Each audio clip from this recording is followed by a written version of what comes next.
Hello friends, welcome to my channel. நாம் பார்க்க போகிறது வேர்க்கடலை சட்னி. தேவையான பொருட்கள்: வேர்க்கடலையை வறுத்து வைக்கணும், தேங்காய் துருவல், பூண்டு, உப்பு, காஞ்ச மிளகா எல்லாத்தையும் மிக்ஸி கப்பில் போடுங்க. இந்த மாதிரி எல்லாத்தையும் மிக்ஸி கப்பில் போடுங்க. உங்களுக்கு வேர்க்கடலை சட்னி வந்து ரொம்ப என்ன சொல்கிறது, உடம்புக்கு ரொம்ப ரொம்ப ஹெல்த்து, ப்ளஸ் ஒரு டிஃப்ரெண்ட் டேஸ்ட். அரைச்சி தண்ணி ஊற்றி மிக்ஸ் பண்ணி வச்சுக்கோங்க. நெக்ஸ்ட்டு அடுப்பில் தாளிக்கிற வானல் வச்சு கொஞ்சமாக எண்ணெய் ஊற்றினா போதும். காஞ்ச மிளகா போட்டு செவக்க விடுங்க. நெக்ஸ்ட் ஒன்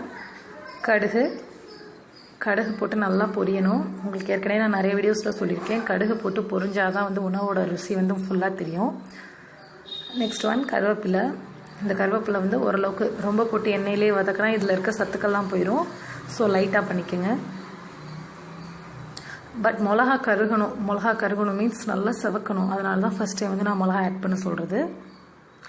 நெக்ஸ்ட்டு இந்த தாளிப்பை தூக்கி நம்ம அரைச்சி வச்சுருக்க சட்னியில் போட்டோன்னா சுவையான ஒரு வேர்க்கடலை சட்னி ரெடி.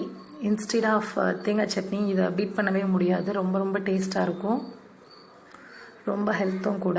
மறக்காமல் இந்த சட்னியை நீங்கள் ட்ரை பண்ணி பாருங்கள். இந்த மாதிரி இன்னும் ஏதாவது உங்களுக்கு ரெசிபிஸ் வேணும்னா என்னோடய வீடியோ கீழே கமெண்ட் செக்ஷனில் சொல்லுங்கள், நான் அப்லோட் பண்ணுறேன். என்னோட சேனலை மறக்காமல் நீங்கள் சப்ஸ்கிரைப் பண்ணிக்கோங்க.